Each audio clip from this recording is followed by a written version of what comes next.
హెబ్రీలు రాసిన పత్రిక 9వ అధ్యాయం. హెబ్రీలు రాసిన పత్రిక 9వ అధ్యాయము 11, 12 ఈ రెండు వచనములు అందరం కలిసి చదువుకుందాం. అయితే క్రీస్తు రాబోచున్న మేలుల విషయమై ప్రధాన యాజకుడిగా వచ్చి తానే నిత్యమైన విమోచన సంపాదించి హస్తకృతం కానిది అనగా ఈ సృష్టి సంబంధము కానిదియు మరి ఘనమైనదియు పరిపూర్ణమైనది అయిన గుడారం ద్వారా మేకల యొక్కయు కోడల యొక్కయు రక్తంతో కాక తన స్వరక్తంతో ఒక్కసారి పరిశుద్ధ స్థలంలో ప్రవేశించెను. ప్రభు ఈ వాక్యభావం ద్వారా మనతో మాట్లాడి ఆరాధించుట కొరకై మనను సిద్ధపరచునుగాక. మనం ఆరాధించే ప్రభు ఏమైనాడో మనకేం చేసినాడో ఈ చదివిన వాక్య భాగంలో గమనించగలుగుతాం. యేసుక్రీస్తు ప్రభు ఈ లోకానికి వచ్చినాడు. ఎలాగ వచ్చినాడంటే రక్షకుడిగా వచ్చినాడు. మరొక కోణంలో కూడా ఉంది. ఇక్కడ మనం చదివిన మాట ప్రకారము ప్రధాన యాజకుడిగా యేసు ప్రభు వచ్చాడు. దేని కొరకు వచ్చినాడు? అక్కడ కూడా రాయబడింది, రాబోచున్న మేలుల విషయమై ప్రధాన యాజకుడిగా యేసు ప్రభు భూమికి వచ్చాడు. ఏమిటి ఆ రాబోచున్న మేలులు? వాటిలో ప్రభు నీకు నాకు ఎటువంటి భాగం ఇచ్చినాడో దాన్ని బట్టి ప్రభును ఆరాధించడం కొరకై సిద్ధపడతాం. ఈ 11వ వచనం ఎట్లా ప్రారంభించబడిందంటే అయితే క్రీస్తు.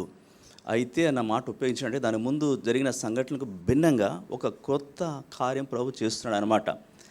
ఈ అధ్యాయంలో మొదటి 10 వచనాల్లో ఈ లోక సంబంధమైన పరిశుద్ధ స్థలం లేకపోతే ప్రత్యక్షపు గుడారం గురించి వ్రాయబడింది. 11వ వచనం నుండి తర్వాత వచనాల్లో పరలోక సంబంధమైన పరిశుద్ధ స్థలం గురించి రాయబడింది. పరిశుద్ధ స్థలంలో పరిచర్య చేసేవాడు ప్రధాన యాజకుడు. యేసు ప్రభు ప్రధాన యాజకుడిగా రాబోచున్న మేలుల విషయమై భూమి మీదకి వచ్చిన వాడుకుంటున్నాడు. లేవి గోత్రం నుండి దేవుడు ప్రధాన యాజకుని ఏర్పరచుకున్నాడు. అహరోనుతో పాటు తర్వాత ఆ వంశం నుండి అనేక మంది ప్రధాన యాజకులుగా పరిశుద్ధ స్థలంలో మరి పరిచర్య చేసిన వారు ఉన్నారు. యేసుక్రీస్తు ప్రభు ప్రధాన యాజకుడిగా ఉన్నదానికి ఈ లోక సంబంధమైన ప్రత్యక్ష గుడారంలో పరిచర్య చేసిన ప్రధాన యాజకునికి తేడా ఉంది. అసలు ఎందుకొరకే ప్రధాన యాజకుడు ఏర్పరచబడ్డాడు? ఆయన చేసే ముఖ్యమైన పని ఏంటి? 5వ అధ్యాయం హెబ్రీ రాసిన పత్రిక 5వ అధ్యాయం మొదటి వచనం. ప్రతి ప్రధాన యాజకుడును మనుషులలో నుండి ఏర్పరచబడిన వాడై పాపముల కొరకు అర్పణలను బలులను అర్పించుటకు దేవుని విషయమైన కార్యములు జరిగించుటకై మనుషుల నిమిత్తము నియమింపబడును. ఇది ప్రధాన యాజకుడు చేసే ముఖ్యమైన పని. అర్పణలు బలులు పాప పరిహారం కొరకే అర్పించేవాడు ఉంటాడు. మందిర సంబంధమైన దేవుని కార్యాలు ఆయన నిర్వహించేవాడుగా ఉంటాడు. అయితే క్రీస్తు యేసు ప్రభు ప్రధాన యాజకుడిగా వచ్చినాడు. ప్రధాన యాజకుడైన క్రీస్తు యేసు వారికి మనుషుల ద్వారా మనుషుల నిమిత్తము నియమింపబడిన ప్రధాన యాజకుని ప్రాముఖ్యంగా 3 తేడాలు ఉంటాయి. చూడండి, ఈ ఇహ సంబంధమైన భూ సంబంధమైన ప్రధాన యాజకుడు పరిస్థితి ఎలాంటిదంటే ఇదే అధ్యాయం హెబ్రీ 5వ అధ్యాయం 3వ వచనం. ఈ హేతు లేకపోతే 2వ వచనం, తాను కూడా బలహీనత చేత ఆవరింపబడి ఉన్నందున అతడు ఏమీ తెలియని వారి ఎడలను త్రోవ తప్పిన వారి ఎడలను తాలిమి చూపగలవాడై ఉన్నాడు. ఆ హేతు చేత ప్రజల కొరకేలాగో అలాగే తన కొరకును పాపం నిమిత్తము అర్పణము చేయవలసిన వాడై ఉన్నాడు. ఇటువంటి వాడు బలహీనత కలిగిన వాడు, తన కూడా పాపములు ఉన్నవాడు, తన పాపం కొరకు కూడా అర్పణ అవసరం. అయితే ప్రధాన యాజకుడైన క్రీస్తులో బలహీనత లేదు, పాపం లేదు, ఆయనకు ప్రాయశ్చిత్తం చేయవలసిన అవసరమే లేదు. తర్వాత ఈ భూ సంబంధమైన ప్రధాన యాజకుడు అర్పణ తీసుకెళ్ళేటప్పుడు అసలు తన రక్తం ఏం చేయడు. ఏ రక్తంతో అక్కడికి వెళ్తాడు? చూడండి, 9వ అధ్యాయం హెబ్రీ రాసిన పత్రిక 9వ అధ్యాయం 25వ వచనం 25. అంతేకాదు ప్రధాన యాజకుడు ప్రతి సంవత్సరము తనది కాని రక్తం తీసుకొని పరిశుద్ధ స్థలంలోనికి తన రక్తం సరిపోదు. ఈవెన్ తన వ్యక్తిగత పాప క్షమాపణ కొరకు కూడా తనదైన రక్తము పని చేయదు. అయితే ప్రభువైన యేసుక్రీస్తు ఇందా మనం చదివినాం 12వ వచనము, తన మేకల యొక్కయు కోడల యొక్క రక్తం కాక తన స్వరక్తముతో ఒక్కసారి పరిశుద్ధ స్థలంలో యేసు ప్రభు స్వరక్తం కార్చాడు. యేసు ప్రభు రక్తమే పాప పరిహారానికి అవసరమైనది. తర్వాత ఈ యాజకుడు చాలా బలు అర్పిస్తాడు కానీ, చాలాసార్లు బలు అర్పిస్తాడు కానీ ఫలితం లేదు, శాశ్వతమైన విడుదల లేదు. ఏమవుతుందంట చూడండి, హెబ్రీ రాసిన పత్రిక 10వ అధ్యాయము 11వ వచనం, మరియు ప్రతి యాజకుడు దినదినము సేవ చేయొచ్చు పాపములను ఎన్నటికీ తీసివేయలేని ఆ బలులనే మాటి మాటికి అర్పించుచు ఉండను. పాపమును ఎన్నటికీ తీసివేయలేని బలులు అర్పిస్తున్నాడు, దినదినం సేవ చేస్తున్నాడు, కానీ ఫలితము లేదు. అయితే ప్రధాన యాజకుడైన క్రీస్తు యొక్క బలి అలాంటిది కాదు.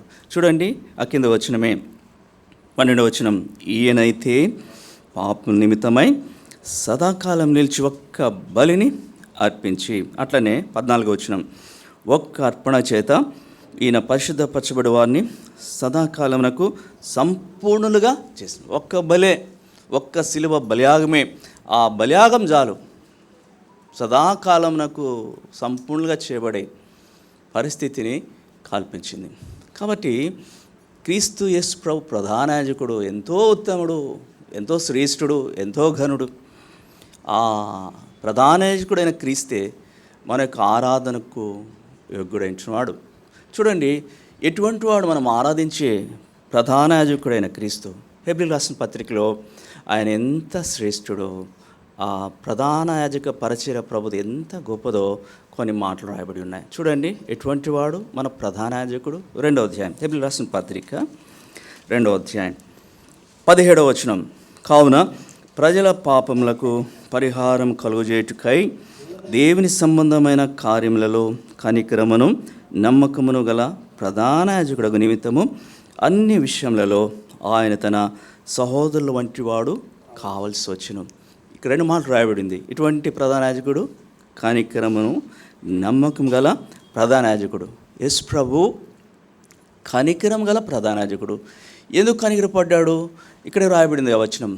ప్రజలు చూసినప్పుడు వారు పాపంలో ఉన్నారు, పాపం వల్ల వచ్చే శిక్షలో ఉన్నారు, వారి యొక్క పాపములకు పరిహారం అవసరమవుతుంది. కాబట్టి వారి యొక్క పాపస్థితిని చూసినప్పుడు ఆయన కనికరం కలిగిన ప్రధాన యాజకుడిగా ఏం చేశాడంటే తను తాను కొంత అడ్జస్ట్ చేసుకున్నాడు, తను తాను తగ్గించుకున్నాడు. ఎందుకు తగ్గించుకున్నాడు అంటే అన్ని విషయములలో సహోదరుల వంటి వాడు కావాల్సి వచ్చాడు. ఎంత గొప్ప దేవుడో, నీ కొరకే నా కొరకే కనికరపడిన ఆ ప్రధాన యాజకుడు నీ వలే నా వలే అన్ని విషయాల్లో మనవంటి వాడుగా చేయబడ్డాడు. ఇదే సమయంలో ఆయన కనికరం గల ప్రధాన యాజకుడు, అదే సమయంలో నమ్మకం గల ప్రధాన యాజకుడు. ఏ విషయంలో ప్రభు నమ్మకం గల ప్రధాన యాజకుడు ఉన్నాడు? 3వ అధ్యాయము 2వ వచనం, దేవుని ఇల్లంతటిలో మోషే నమ్మకం ఉండినట్లు ఈయన కూడా తను నియమించిన వానికి నమ్మకంగా ఉండెను. ఎవరికి నమ్మకంగా ఉన్నాడు? తను నియమించి తండ్రికి నమ్మకమైన వాడుకున్నాడు. తండ్రి ఏం చేశాడు? తన కుమారుని నియమించాడు. దేని కొరకై నియమించాడు? లోకరక్షణ కొరకై నియమించాడు. ఆ పని అప్పగించాడు. తనకు అప్పగింపబడిన పనిలో తనకు పని అప్పగింపబడిన వానికి ప్రభువైన యేసుక్రీస్తు నమ్మకమైన ప్రధాన యాజకుడిగా ఉన్నాడు. ఎందుకొరకే మనం ప్రభును ఆరాధిస్తామంటే రాబోచున్న మేలుల విషయమై ఇహలోకమును కరుదించిన ప్రభు యేసుక్రీస్తు ఆయన కనికరం గల ప్రధాన యాజకుడు, ఆయన నమ్మకం గల ప్రధాన యాజకుడు. ఇంకో మాట చూస్తాం రండి, 4వ అధ్యాయం 14వ వచనం. 14, ఆకాశం మండలం గుండా వెళ్ళిన దేవుని కుమారుడైన యేసు అను గొప్ప ప్రధాన యాజకుడు మనకున్నాడు. యేసు ప్రభు ఎలాంటి ప్రధాన యాజకుడు? గొప్ప ప్రధాన యాజకుడు. ఎందుకు ఆయన గొప్ప ప్రధాన యాజకుడే అన్నాడు? ఆయన వెళ్ళిన స్థలం అలాంటిది. ఎక్కడికి వెళ్ళినాడంట? ఆకాశ మండలం గుండా వెళ్ళిన దేవుని కుమారుడైన యేసు. ఏంటుంది ఆకాశ మండలంలో? అసలు ఎన్ని ఆకాశములు ఉన్నాయి? 3 ఆకాశములు ఉన్నాయి. 3వ ఆకాశం కూడా ఉంది అని ఎట్లా మనకు తెలుస్తుంది? అపోస్తలుడైన పౌలు చెప్పినట్లు 2 కొరింథీ 12వ అధ్యాయం 2వ వచనంలో అంటాడు కదా, నేను 3వ ఆకాశమునకు కొనిపోయాడు. అంటే 3వ ఆకాశం ఉంది. అక్కడ ఎవరున్నారు? ప్రభు ఉన్నాడు. ఇప్పుడు మనం చూస్తుంది అంతా కూడా మొదటి ఆకాశము, అవుటర్ పార్ట్ అంతా మనకు కనబడుతుంది. ఈ రెండింటి మధ్య ఇంకొక ఆకాశం ఉంది, దాన్నే మధ్యాకాశం అంటారు. అది ఆకాశ మండలంలో. ఎవరున్నారు ఆకాశ మండలంలో? ఎవరున్నారు? మనం ఆకాశంలో ఎవరున్నారు? మనం పోరాడింది శరీరంతో కాదు. కానీ చదవండి లేకపోతే ఎఫెసీయులకు రాసిన పత్రిక 6వ అధ్యాయము 12వ వచనం. ఎఫెసీయులకు రాసిన పత్రిక 6వ అధ్యాయము 12వ వచనం.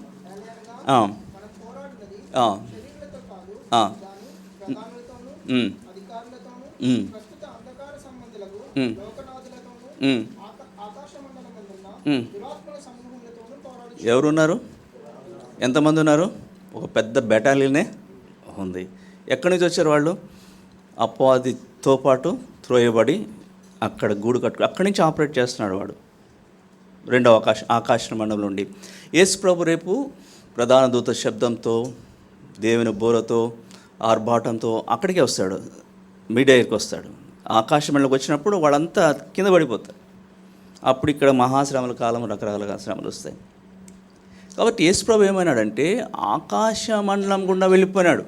దురాత్మ సమూహం ఉంది అంటే జయించినవాడు ఆయన, వాళ్ళని నోరు మోయించినవాడు, వాళ్ళని చేతన చేసినవాడు. కాబట్టి గొప్ప ప్రధాన యాజకుడు. అందుకని ఆ మాట రాయబడింది హెబ్రీ పత్రిక 7వ అధ్యాయంలో, ఆకాశ మండలం కంటే మిక్కిలి హెచ్చైనవాడు ఇట్టి ప్రధాన యాజకుడు మనకు సరిపోయినవాడు. కాబట్టి మనం ఆరాధించే ప్రభు ఎంత గొప్పవాడో చూసారా?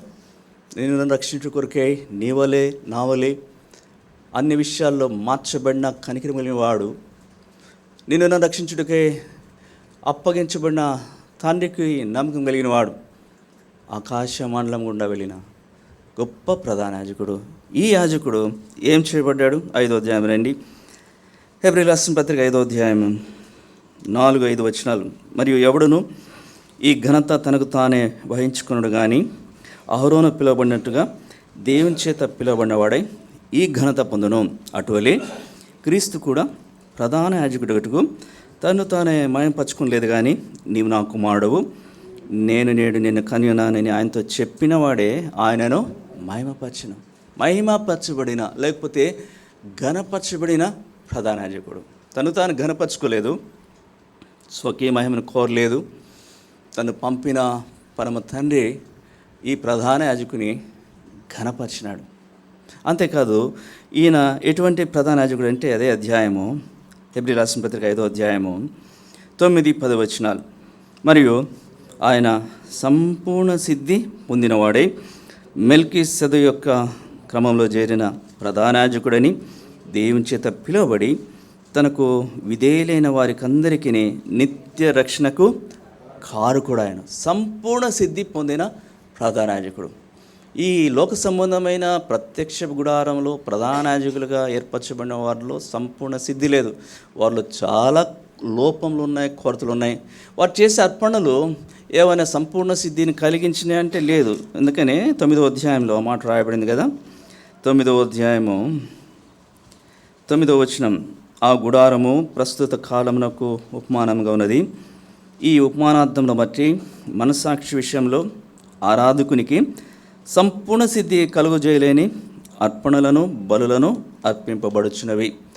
అలాంటి పరిస్థితి అయితే మనం ఆరాధించే ప్రభు యేసు క్రీస్తు సంపూర్ణ సిద్ధి పొందిన ప్రధాన యాజకుడు. ఈయనే తనకు విధేయులైన వారందరికీ నిత్య రక్షణకు కారకుడైనాడు. అంతేకాదు మనం ఆరాధించే ప్రభు ఇంకెంత గొప్పవాడంటే 7వ అధ్యాయం హెబ్రీయులకు రాసిన పత్రిక 7వ అధ్యాయము 24వ వచనం.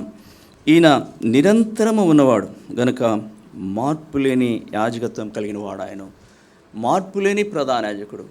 చాలామంది మారిపోయారు, మరణించారు. ఆ ముందు వచనంలో చూస్తే 23వ వచనం. మరియు ఆ యాజకులు మరణం పొందుడు చేత ఎల్లప్పుడూ ఉండ సాధ్యం కానందున వారు మార్పులేని మారిపోయారు, మరణించారు, వెళ్ళిపోయారు. అయితే రాబోచున్న మేలుల విషయమై అరుదించిన ప్రధాన యాజకుడైన క్రీస్తు నిత్యుడు, మార్పు లేనివాడు, నిరంతరము ఉన్నవాడు. ఈ ప్రధాన యాజకుడు ఏమైనాడు చూడండి. 8వ అధ్యాయం 1వ వచనం. మేము వివరించుచున్న సంగతుల్లోని సారాంశం ఏదనగా మనకు అట్టి ప్రధాన యాజకుడు ఒకడు ఉన్నాడు. ఆయన పరిశుద్ధాలయమునకు అనగా మనుషుడు కాక ప్రభువే స్థాపించిన నిజమైన గుడారమునకు పరిచారకుడయండి పరలోకమందు మహామహుని సింహాసనమునకు కుడి పార్శ్వమున ఆసీనుడైనాడు. ఏమైనాడు ఆయన? కుడి పార్శ్వమున ఆయన కూడా ఆసీనుడు, అంటే సింహాసనాసీనుడైన ప్రధాన యాజకుడు. కాబట్టి సామాన్యుడు కాదు. ఎందుకొరకే మన ప్రభుని ఆరాధిస్తామంటే రాబోచున్న మేలు విషయమై అర్థించిన ప్రభువా, మీరు నమ్మకం కలిగిన వాడుగా ఉన్నారు, మీరు కనికరం కలిగిన వాడుగా ఉన్నారు, మీరు గొప్ప ప్రధాన యాజకుడుగా ఉన్నారు, మీరు ఘనత పొందిన ప్రధాన యాజకుడు అంటున్నారు, మీరు సంపూర్ణ సిద్ధి పొందిన ప్రధాన యాజకుడు అంటున్నారు, మీరు మరి మార్పు లేని ప్రధాన యాజకుడు అంటున్నారు, మీరు సింహాసనాసనుడైన ప్రధాన యాజకుడు. ఇలాంటి వాడు మనం ఆరాధించే ప్రభు. ఈయన ఏం చేసినాడంట? మళ్ళీ చూడండి, హెబ్రీయులకు రాసిన పత్రిక 9వ అధ్యాయము 11వ వచనం. అయితే క్రీస్తు రాబోచున్న మేలుల విషయమై ప్రధాన యాజకుడిగా వచ్చి, దేని కొరకే వచ్చాడు? కొన్ని మేలులు రాబోతున్నాయంట, కొన్ని మేలులు రానై ఉంటున్నాయి. రానై ఉన్న, లేకపోతే కింద ఫుట్నోట్లో కలిగి ఉన్న ఈ మేలులు ఇచ్చుడు కొరకే ప్రభు యేసుక్రీస్తు ప్రధాన యాజకుడిగా వచ్చాడు. అసలు యాక్చువల్గా మనకు రావాల్సింది మేలేనా? మనం పాపంలో జన్మించాము, పాపంలో జీవిస్తున్నాము, కాబట్టి మనకు రావాల్సింది మేల కీడా? సర్పసంతానమా, రాబో ఉగ్రతను తప్పించుటకు మీకు బుద్ధి చెప్పిన వాడు ఎవడు? బాప్తిసం అంటున్నాడు. ఏం రావాలంట? రాబోవు ఉగ్రత రావాలి మనకి. ఎందుకు? మన యొక్క పాపం బట్టి, దేవునికి మన యొక్క శత్రుత్వం బట్టి, దేవి నామానికి మనం అమాన్ తెచ్చిన దాన్ని బట్టి రాబో ఉగ్రత మనం పొందాలి. ఆ ఉగ్రత కూడా ఎలాంటిదంటే, చదవండి ఎఫెసీయులకు రాసిన పత్రిక 2వ అధ్యాయము 3వ వచనం. ఎఫెసీయులకు రాసిన పత్రిక 2వ అధ్యాయము 3వ వచనం.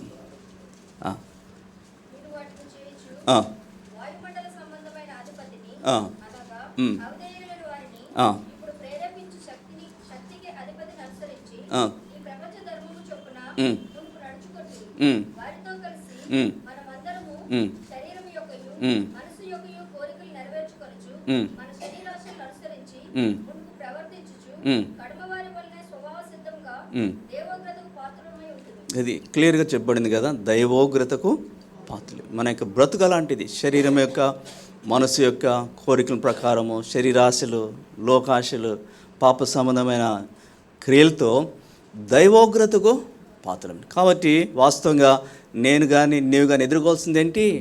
రాబోచున్న మేలు కాదు, రాబో ఉగ్రత. ఆ ఉగ్రత కూడా ఎలాంటిది? తట్టుకోగలమా? కాటుకోలేము. దానికి తాళజాలిన వాడు ఎవడు? ప్రకటన 6వ అధ్యాయం 17వ వచనంలో రాయబడింది కదా, గొర్రె పిల్ల యొక్క ఉగ్రత మహాదినం వచ్చెను, దానికి తాళజాలిన వాడు ఎవడు? ఎవ్వడు తట్టుకోలేడు. అయితే దేవునికి స్తోత్రం. ప్రధాన యాజకుడైన క్రీస్తు రాబోచున్న మేలు ఏంటంటే, అసలు ఉగ్రత తీసేసాడు. మన మీద పడవలసిన ఉగ్రత ఆయన తొలగించాడు. ఆ ఉగ్రత ఏం చేసుకున్నాడు? తన మీద వేసుకున్నాడు. సహోదరుడా, సహోదరి, పాపం వలన దైవోగ్రతను పొందవలసిన మనం పక్కన పెట్టి కల్వరిశిలలో మన స్థానాన్ని ప్రభు తీసుకున్నాడు. మన మీద పడవలసిన ఉగ్రత అంతా పరిశుద్ధుడైన, దీనుడైన, నీతిమంతుడైన యేసు మీద పడింది. తండ్రి అసలు ఏమాత్రం కనికరం అతను నలుగొట్టడకు తండ్రికి ఇష్టమైంది. ప్రియ సోదరుడా, సోదరి, ఎందుకు యేసు ప్రభు మన ఉగ్రత భరించినాడు అంటే, ఆయన కనికరం కలిగిన వాడు. మనము ఉగ్రత పొందటానికి ఇష్టం లేదు. ఏ విధంగా సరే మన పాపాన్ని పరిహరించాలనుకున్నాడు, రాబోయే ఉగ్రతను తొలగించాలనుకున్నాడు. కనుక ఆయన తానే మన స్థానంలో మనం పొందే రాబో ఉగ్రత తన మీద వేసుకున్నాడు. మన శిక్ష ఆయన భరించినాడు. కల్వరిశిలలో తన ప్రశస్తమైన రక్తం కార్చాడు, సంపూర్ణంగా కార్చాడు. ఇది రాబోచున్న మేలు. ప్రధాన యాజకుడిగా క్రీస్తు రాకపోతే ఈ ఉగ్రతను ఎవరు తప్పిస్తారండి? అందుని బట్టి ప్రభుని ఆరాధిస్తాం. ప్రభా, తాళజాల లేని ఉగ్రత నుండి ప్రధాన యాజకుడైన క్రీస్తు నమ్మకమైన వానిగా ఉగ్రతను తప్పించినందుకే మీ స్తోత్రాలు. అందును బట్టి ఏమైంది? ఉగ్రత పోయింది. ఏమి సంపాదించాడు యేసు ప్రభు? ఇందా మనం చదివినాం హెబ్రీయులకు రాసిన పత్రిక 9వ అధ్యాయము 11వ వచనం. అయితే క్రీస్తు రాబోచున్న మేలుల విషయమై ప్రధాన యాజకుడుగా వచ్చి తానే నిత్యమైన విమోచన సంపాదించి, నిత్యమైన విమోచన యేసు ప్రభులో దొరికిన ఎంతో వర్ణింపజాలని మేలది, నిత్యమైన విమోచన. అంతకుముందు ఈ భూ సంబంధమైన ప్రధాన యాజకుల వల్ల కాలేదు. వాళ్ళ అర్పణలు ఏం చేశారంటే పాపం కప్పిన అంతే, దట్ ఫర్ ద టైమింగ్. యేసు ప్రభు యొక్క నిత్య విమోచన ఏం తీసుకొచ్చిందంటే ఆ పాపం అంతటిని పూర్తిగా తుడిచివేసింది. ఎక్కడ మురికైంది అనుకోండి, చిన్న మురికి అయిపోయింది, అది కనబడకూడదని ఏం చేశారు, దాని మీద ఒక చిన్న క్లాత్ వేశారు. ఇప్పుడు మురికి కనబడుతుందా? కనబడలేదు. కానీ మురికి ఉందా లేదా? కానీ ఇంకేం చేశారు, అది క్లాత్ తీస్తే కంపు వస్తుంది, మురికి కనబడుతుంది. దాన్ని పూర్తిగా తుడిచివేసి కడిగి వేశారు. ఇప్పుడు ఏమైంది? ప్రభు యేసు క్రీస్తు శిలువ కార్యం అంతే. ఇంకా మనం చదివిన పాపమును రక్తముతో తుడిచెను, ఆ పాట పాడుతూ వచ్చాం. కనుక ప్రభు యేసు క్రీస్తు వారిలో మనకు నిత్యమైన విమోచన దొరికింది, నిత్యమైన రక్షణ దొరికింది, ఉచితంగా దొరికింది. నీ యొక్క నాయగ్రత భరించి నీకు నాకు నిత్యత్వమంతా విడుదల కొరకై, నిత్యమైన రక్షణ కొరకై యేసు ప్రభు ఇష్టపడ్డాడు. అది రాబోచున్న మేలు, కలిగిన మేలు. నిత్యమైన విమోచనతో పాటు ఏం కలిగింది చూడండి. ఇదే అధ్యాయం, హెబ్రీయులకు రాసిన పత్రిక 9వ అధ్యాయము 15వ వచనం. ఈ హేతు చేత మొదటి నిబంధన కాలంలో జరిగిన అపరాధం నుండి విమోచనం కలుగుటకై ఆయన మరణం పొందినందున పిలువబడిన వారు నిత్యమైన స్వాస్థ్యమును గురించి వాగ్దానమును పొందు నిమిత్తం, నిత్యమైన స్వాస్థ్యం కొరకు వాగ్దానము ఇవ్వబడింది.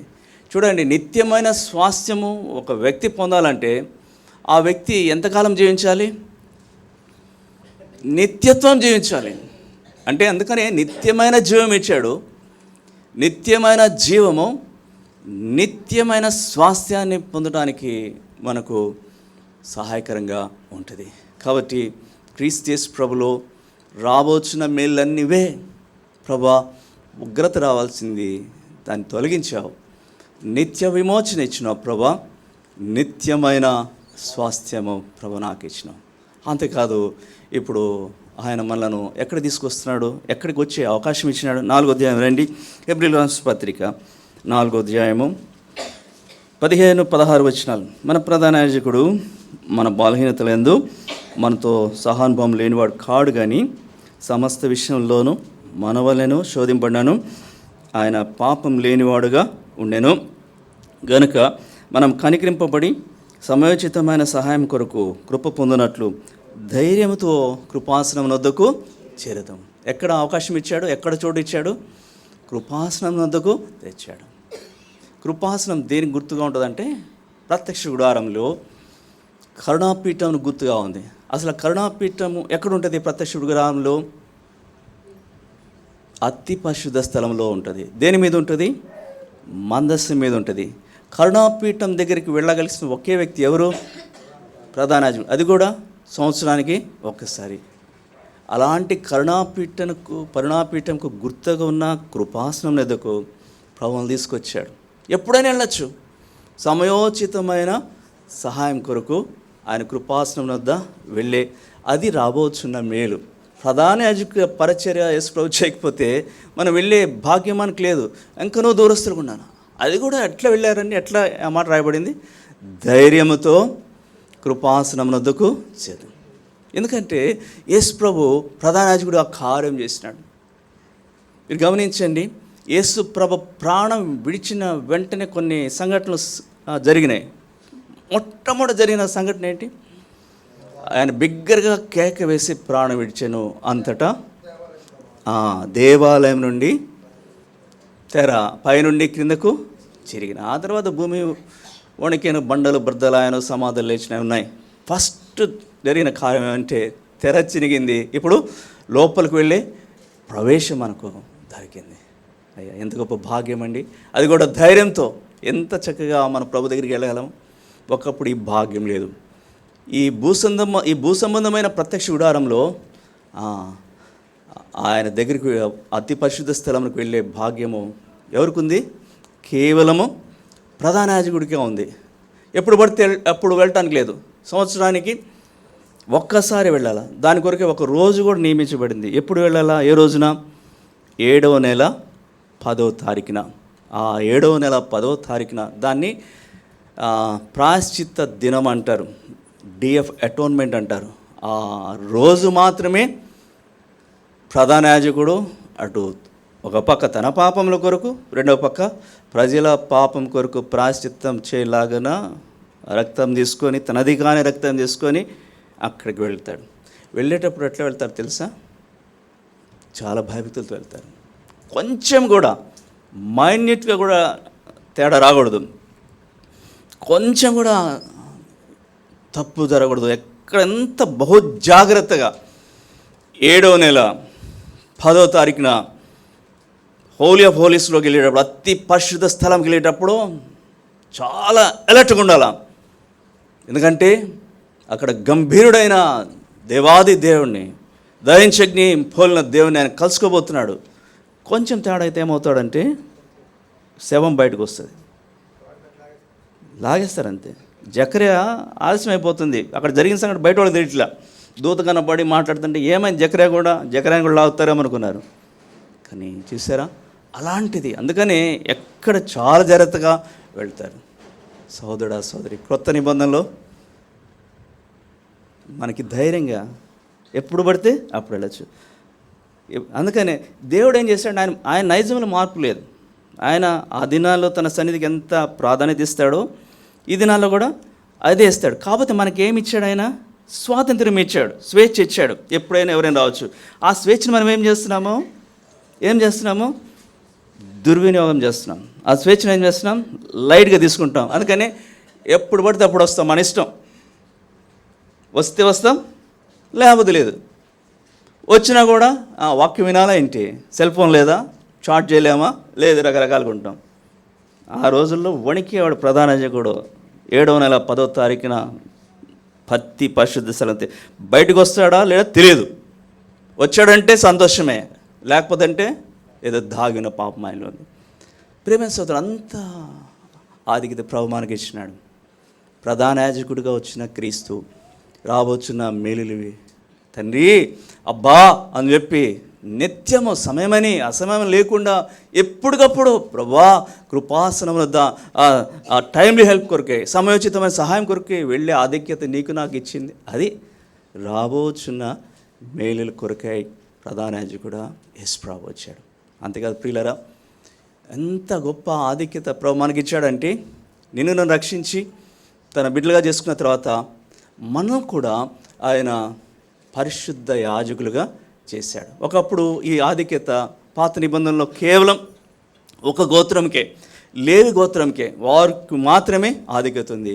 సిలువ కార్యం జరిగిన తర్వాత రక్షించబడిన ప్రతి విశ్వాసిని ఆయన మనను తన తండ్రి దేవునికి రాజ్యంగాను యాజకులుగాను చేసిన ప్రతి విశ్వాసి ఆయనకి సేవ చేసి ఆధిక్యత ప్రభు ఇచ్చాడు. చదవండి ఈ మాట, 1 పేతురు 2వ అధ్యాయం 5వ వచనం. 1 పేతురు 2వ అధ్యాయము 5వ వచనం.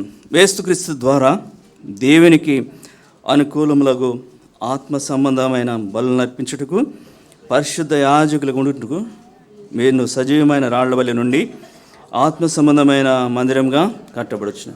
యేసుక్రీస్తు ద్వారా మనం ఏం చేయబడినాం? ఒక మాట రాయబడింది, పరిశుద్ధ యాజకులుగా ఉన్నట్లు. ఎవరండి? నీవు నేను. ప్రభువా నాకెంత ఆధిక్యత నాకు ఇచ్చినావు. పరిశుద్ధ యాజకులుగా ఉండే గుంపులో మనం తెచ్చినాం. పరిశుద్ధ యాజకులు ఏం చేస్తారంటే ఇక్కడ ఏం చేస్తారు? ఏం అర్పిస్తారు? ఆత్మ సంబంధమైన బలులు అర్పిస్తారు. అంతవరకు ఏ బలులు అర్పిస్తూ వచ్చాము? ప్రభు నెరగ మునుపు, పరిశుద్ధ యాజకులుగా చేయబడక మునుపు శరీర సంబంధమైనవి, ఈ లోక సంబంధమైనవి అర్పిస్తూ వచ్చాం. ఎప్పుడైతే ప్రభు రక్షించినాడో, నిత్యమైన విమోచన ఇచ్చినాడో, ఇప్పుడు మన నుండి ప్రభు ఏం కోరుతున్నాడు? ఆత్మ సంబంధమైన బలులు అర్పించడం కొరకే. ఏంటి ఆత్మ సంబంధమైన బలులు అంటే ఏంటి? What are the spiritual sacrifices? అది చేసేవారు అనుకుంటున్నాం. చూడండి, కొన్ని మనం పనులు చేస్తాం తెలిసి తెలియకనే ప్రభుని స్తుతించి ఆరాధిస్తాం. స్తుతించుట అనేది ఒక ఆత్మ సంబంధమైన బలి. అందుకనే స్తుతి యాగము చేదుము. స్తుతి యాగము అదొక యాగం, అది యాగం. అట్లానే ప్రార్థన విజ్ఞాపన అనేది కూడా ఒక ఆత్మ సంబంధమైన బలి. నా ప్రార్థన ధూపం వలెను, నేను చేతులెత్తుట సాయంకాల నైవేద్యం వలెను నీ దృష్టికి అంగీకారంలోకి కాక అంటాడు దావీదు 147వ కీర్తన 2వ వచనం. ప్రకటన గ్రంథం 5వ అధ్యాయం 8వ వచనంలో కానీ, ప్రకటన గ్రంథం 8వ అధ్యాయం 3వ వచనం కానీ, అక్కడ ప్రార్థన ఆ ధూపద్రవ్యంతో కలిసినప్పుడు వారు ఆ 24 పెద్దలు వారి చేతుల్లో ఆ సువర్ణ పాత్రలు తీసుకున్నారు. ఆ పాత్రలో ధూప ద్రవ్యంతో కలిపి ఉన్నాయి. అది ఆ పాత్రలు పరిశుద్ధుల ప్రార్థనలు. కాబట్టి ప్రార్థన, స్తుతించుట ఇవి కూడా ఆత్మ సంబంధమైన బలులు అర్పించే అనుభవంలోకి ప్రభు మనం తీసుకొచ్చాడు. నీతి క్రియలు చేయట కూడా, నీతియుక్తమైన బలులను అర్పించచ్చు యెహోవాను నమ్ముకోండి. కీర్తన 4:5. నీతి కార్యములు కూడా ప్రభు దృష్టిలో ఆత్మ సంబంధమైన బలి వంటిది. పరిశుద్ధమైన జీవితం రోమపత్రిక 12వ అధ్యాయం 1వ వచనంలో, కాబట్టి నా ప్రియ సహోదరులారా, దేవునికి అనుకూలములను పరిశుద్ధమైన సజీవయాగంగా మీ శరీరంలో ఆయనకు సమర్పించుకుండాని. పరిశుద్ధ జీవితం, విరిగినలిగిన జీవితం, విరిగినలిగిన హృదయం, విరిగిన మనస్సే దేవునికి ఇష్టమైన. ఇట్లా చాలా ఉన్నాయి ఒక లిస్ట్. ఇవన్నీ మనం చేస్తున్నామా? అనుభవం ప్రభు తీసుకొచ్చినాడా? తెచ్చినాడు. ప్రార్థిస్తూ వస్తున్నాం. ప్రభును సంఘంతో కలిసి వ్యక్తిగతంగాను కుటుంబంగాను స్తుతిస్తూ వస్తున్నాం. నీతి క్రియలు చేయడానికి, పరిశుద్ధ జీవితం చేయడానికి, విరిగినలిగిన హృదయంతో దీనులుగా కొనసాగడానికి ప్రభు సహాయపడుతున్నాడు లేదా అంటే, ఆత్మ సంబంధమైన బలులు చేసే పరిశుద్ధ యాజకులుగా నన్ను ప్రభు చేస్తున్నాడు. ఇది లోకంలో దొరికే భాగ్యమా? కానే కాదు. ఇలాంటి ఆత్మ సంబంధమైన బలు అంటే దీనికి ఒక లిమిట్ అని లేదు. దేవునికి మహిమ తీసుకురావాలి అన్న ధ్యేయంతో మనం చెప్పే మాట కానీ, మనం చేసే క్రియ కానీ అది ఆత్మ సంబంధమైన బలే. Any word or any deed motivated by the desire to glorify God alone is called spiritual sacrifices. కాబట్టి ప్రభుకు మహిమ తీసుకురావాలని మనం పాట పాడినా, ఒక గిన్నెడు చన్నీళ్ళు ఇచ్చిన, మంచినీళ్ళు ఇచ్చిన, ప్రభు కొరకు కొద్దిగా ప్రయాసపడినా, ప్రభుని స్తుతించి ఆరాధించిన, నీతియుక్తమైన కార్యం చేసిన, మనం ప్రభు నిమిత్తమైన తగ్గించుకున్నా, అల్టిమేట్ మోటివ్ ఏంటంటే ఈయన మాటలు, ఈయన కార్యములు, ఈయన ప్రవర్తన నన్ను రక్షించిన, నా కొరకు ప్రధాన యాజకుడు వచ్చిన యేసు ప్రభుకు మహిమ కలగాలి ఆ భావంతో చేసేది ఆత్మ సంబంధమైన బలులు. కనుక దేవునికి స్తోత్రం. ప్రభుకు అనుకూలమైన ఆత్మ సంబంధమైన బలులు ఇచ్చే పరిశుద్ధ యాజకుల గుంపులో ప్రభు మనం చేర్చినాడు. కాబట్టి మనం ఏం చేయగలమండి? ప్రభుని ఆరాధిస్తాం. ప్రభా, రాబోచున్న మేలుల విషయమై ప్రధాన యాజకుడిగా వచ్చినావు. ప్రభా, నా కొరకే వచ్చిన దేవుడు, నువ్వు ఎంత రమ్యమైన వాడు. నీలో నమ్మకమే ఉందా? నీలో కనికరమే ఉందా? ప్రభా, ఎన్నో శ్రేష్టమైన గుణలక్షణం కలిగిన వాడు. నా కొరకే స్వరక్తం ఇచ్చావు, నిత్య విమోచన, నిత్య స్వాస్థ్యం ఇచ్చినావు, నీ కృపాసనం దగ్గర చోటు ఇచ్చావు, ధైర్యంతో వచ్చే భాగ్యం ఇచ్చిన ప్రభా, నన్ను కూడా పరిశుద్ధ యాజకుల గుంపులో చేర్చి మీరు కోరిన స్తుతి ఆరాధన చేసే ధన్యత నాకు ఇచ్చినాం. ప్రభుని కొద్ది మాటలతో చెప్పబడిన వాక్య వెలుగులో ప్రభుని ఆరాధించే దాని కొరకే సిద్ధపడదాం.